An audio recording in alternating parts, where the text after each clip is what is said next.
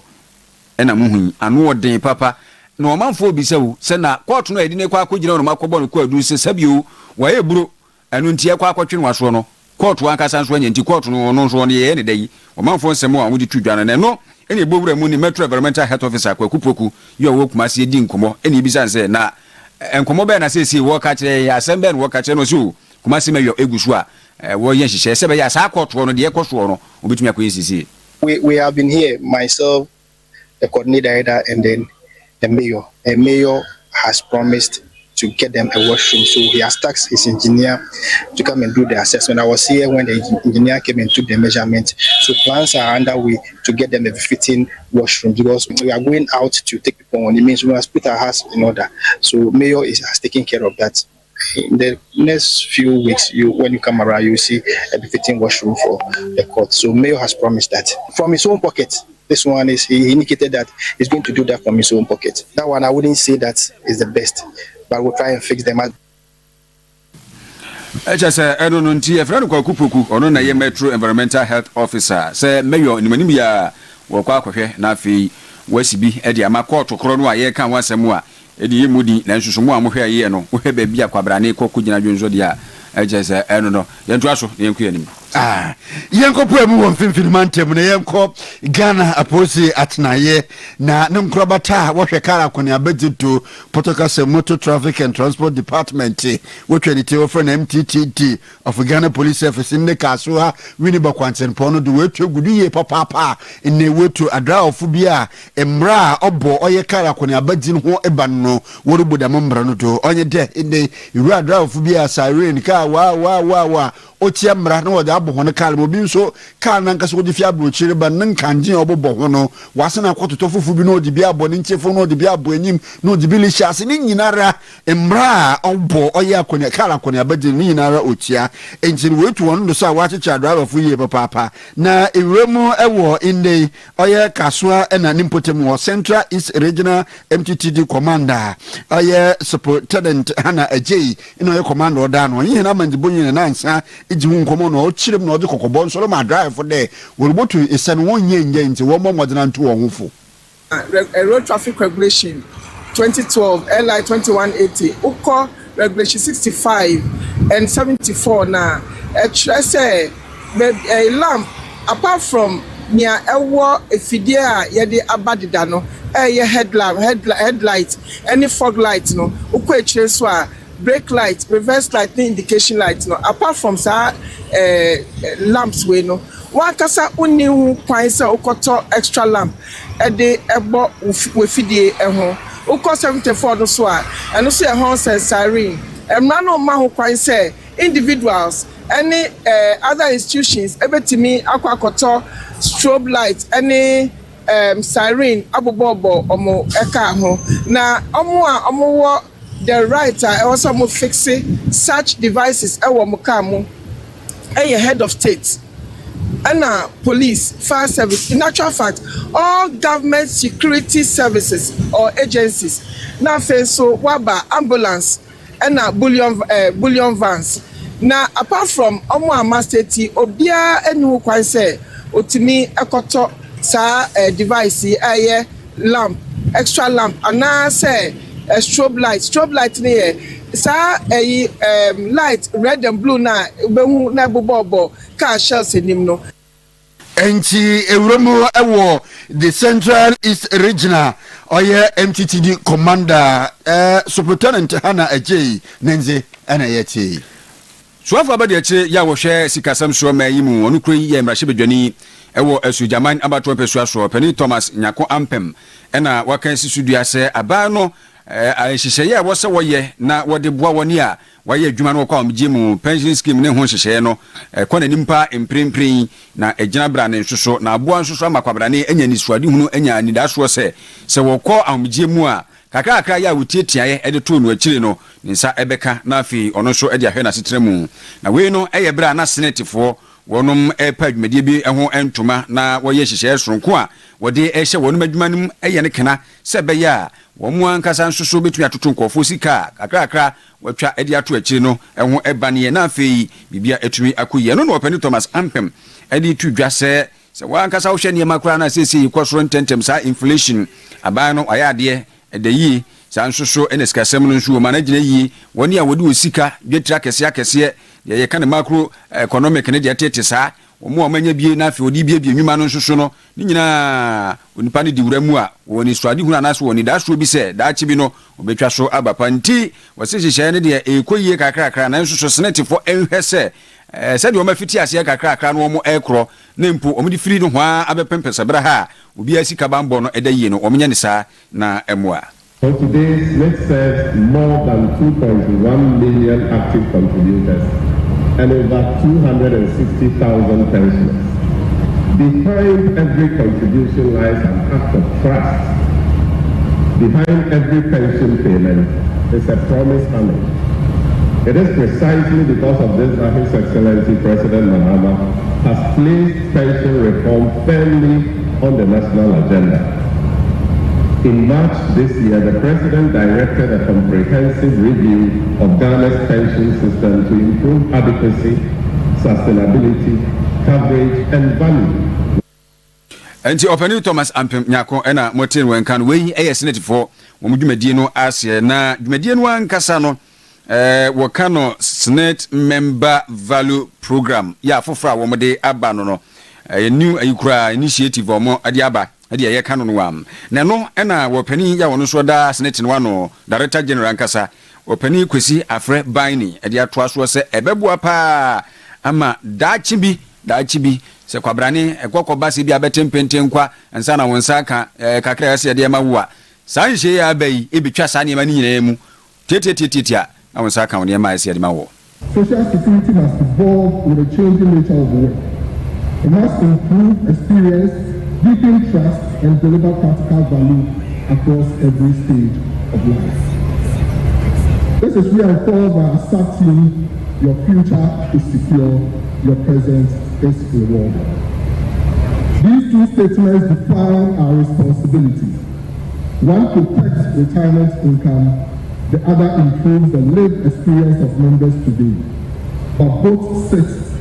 at the transformative journey that we are on. Securing the future of workers and pensioners is at the heart of our mandate. I'm fancy kakra bia na ne no wachi kakra wapani kwesi afre bani na oye director general Emma Senate adwumeku no ne nsɛm a ɔde tudwa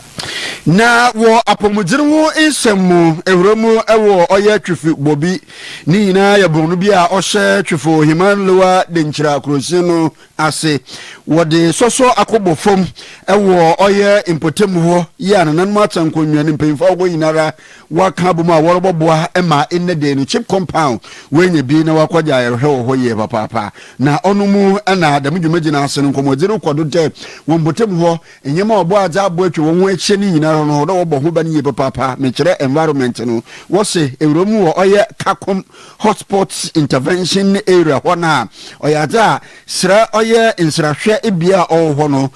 galamse dwumaji yaza olokodo wo ye papa manisa sunti no the mansa ase na bia oye insrahwe bia nyina wo se ni ye papa onumu na inde owura Joseph Nicholas Nkrumah egomtirenyi ewo oye ibie no oje kokobo ozemada yemo modinara dambra galamse oje oye olobo manshuru ba na adi na no yentwe wonfi ho na koku ekurofo nso a wode hone nsa ase no koku wode magalamse fu nso no wonye na yembo yan environment no ho ban ojumedia ye ne se ye bo obade japade ho ndema ho ban obi ka so obade japade ho ndema ho ban ye bi se ya sanse yensuo yendua tituwa yendua yama ye hu se yipipe yendua na basabasa ye se yensuo ya sanse nso ye se no meti se ye ma illegal man me chegalamse ba ha no mo a ebetumi de insunsanso bebre a em ye insunsanso pa e de abroa ye na inde onu na chiru no ru Anthony Nana Akwa no so ye payini pa inde oda dwumaji ano ewo twefo opraso no no ina ewromu a oluchemede ni yinare mu no nso no oda wo hwe na galamse no oyaja aja orho ye papa pa mo wode ye biara wode ye disiu ano kwa no wode ye assembly ehye boss obesi bi amayen ye show manimu a omode na mba ana krima fo ba ye de hu bo mo krima fo de no na ba assembly fo kra hye ye bo ye was ya classroom hanum a ye 6 rooms ye school KG dan mienu ye sia manadu Latin assembly fo mo ye mpo ni enwie mpo enpo ho asama ye tin enpo mu dum be bo ye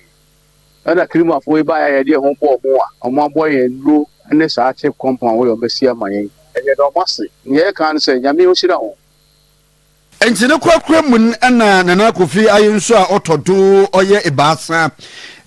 twifu bobi ehin oluchiremede ine ehwempanyimfo a wokebi iwomu wo ho na ehuna wo yinara wo hyebo de inde de nka obotumu abo na chip compound no wetumu aye bia ma ono wo ho no kra mpo no wetum na inde de nso no wetum mpo ne nso no amma na ehuna wo eje nyima inde wo enye bi ni yinara no oda ho na siye pa na oye manfa wo mpotem wo ni yinara nso de wo momode na wo fa chita so nkomboa kache na nanom said the woman don't nine basic form. Woman to Coco no unfemma galamse. Woman says scout the Bama mood, but any fear no scan out the man. Not a son. And into galamse any dear, the Nancy form said the year Maquine Crammer the beer to Sacrano and what. Yana and cried the man for whom is and see at the baby now. And yes, baby and son did any almost few. The two wrong at the Yagalansi. And see them rubber ya in the apomizino kwato na ya bobo atinama wetu enu wensheni ina hobano chifo himan lowa denchira krosinu wonfimfini mantem ene mpeyimfuta na mona otidemi Premier Nurses and Training College Frelse Brabeje ntete nso omde omba ya che nti ntete papa na omde mankofo no kra ne first private nursing school a ene Ghana ha eba ye no omte adwuma no ase papa ubetimi akwa diploma in nursing ho registered assistant clinical so ebetwagu certificate in nursing sanso na registered general nursing and registered midwifery ya ni nyina ya accredit wo mo madawro Ghana tertiary education for omuni mo pa eno nti brai na bejenti tiene wate na fa ko ba bia opese wudi edru bia atwebo ase ni UDS kran so ahwe abomu a suapon no e wotamale nti udem soronko wa pani behwe modern electronic library papa bi sanso ena PowerPoint nyina ye kyerɛw na bruni beka se environment ne serena wote wono mu a anoma serewa bia mesunki kawasum bitimi asua de kama sundwemule wona ate wono kɔ kama tafo ya tafo obemo sizongu hono wo frɛ 0244 064285 0244 064285 and I said 0243 519 083 na yeni enkomo kama pa Faith Republic Clinic se fa yerba nyina ra fabra na oba ne enwo mu hawo arthritis ne mu hawo afei mpam ngita wudine ne mu hawo no mecha sexually transmitted infection ni na fabra asthma stomach ulcer menyina wa yemro owo mpam high blood pressure diabetes fibroid man menyina wo hia wo na stroke yerba ho ni nyina no Faith Republic Clinic se ano prayer kase aka bayesma edua san akono ena nonso na abo nonso bo pepepe obobe wona apona tum obe ye adwuma akopem de no num mpem babo a ni na wo hwe nyim de yerba eze chimenya no puma sibiro no fabra Faith Homeopathic Clinic se oba so yerba ye papa ahema kokoben 18 nim ena we wona adwuma fre Dr. Wahumedwe ne twa no 0244 583859 yade sina OBS to aso Jimmy Cliff na boaboa no kama pa ade ema ye semfo de Korea ontrum fo nso aseda enko emfa emamo mabodwuma ene anopai masonfo ekro bia sante mene Uncle Ebo by ni yerosorto na OBS na yo that